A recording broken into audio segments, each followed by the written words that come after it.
What's up, guys?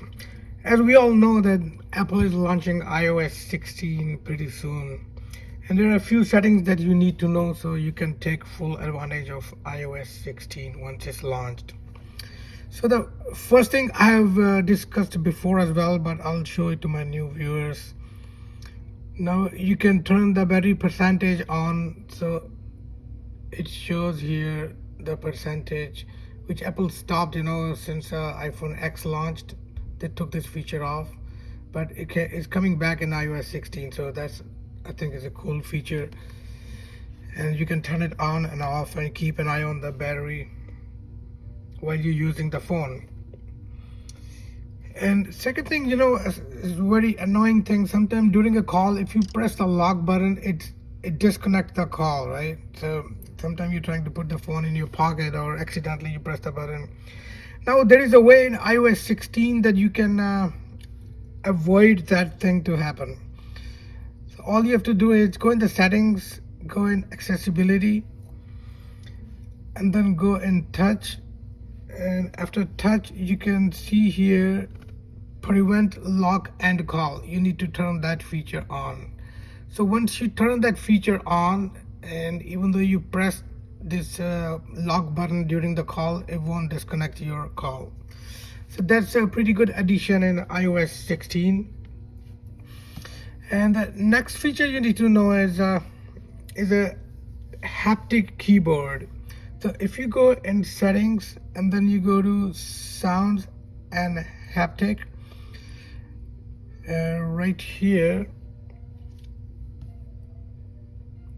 and then you can go to keyboard feedback, and here you can see the feature, haptic feature. If you turn that feature on, so you have it works like Taptic engine in older phones. So let's say you texting, so you can feel the vibration once you press the key, any digit on the keyboard or any alphabet.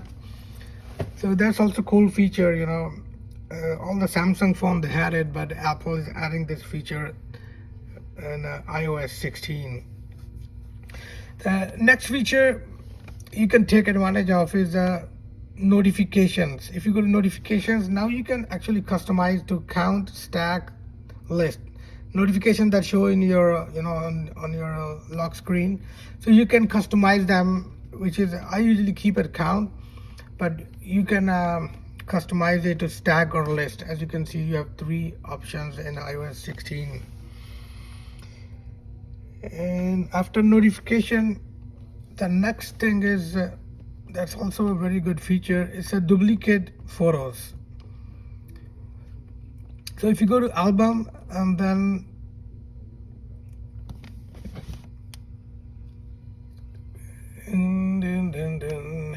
okay, let's go to album, and then you scroll down to duplicates, and you can see here duplicates. You click here, so any picture there are like duplicate in your photo album taking up space, you can click on merge, and it automatically keeps the better resolution one, and it saves as a 1 picture instead of 2. So that's also a cool feature in iOS 16. So another thing is screenshot. So when you take a screenshot of anything, let's say I want to take a screenshot of this. Now, once I click on done, it asks me copy and delete or save to file, save to photos.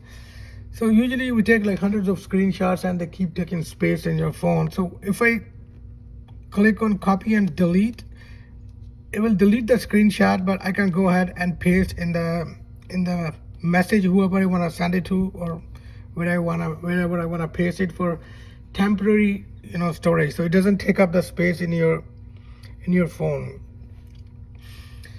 And the next feature is focus.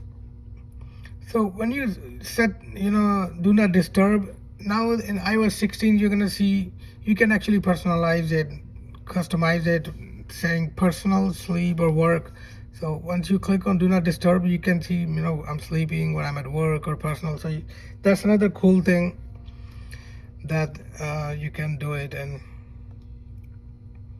And this iOS.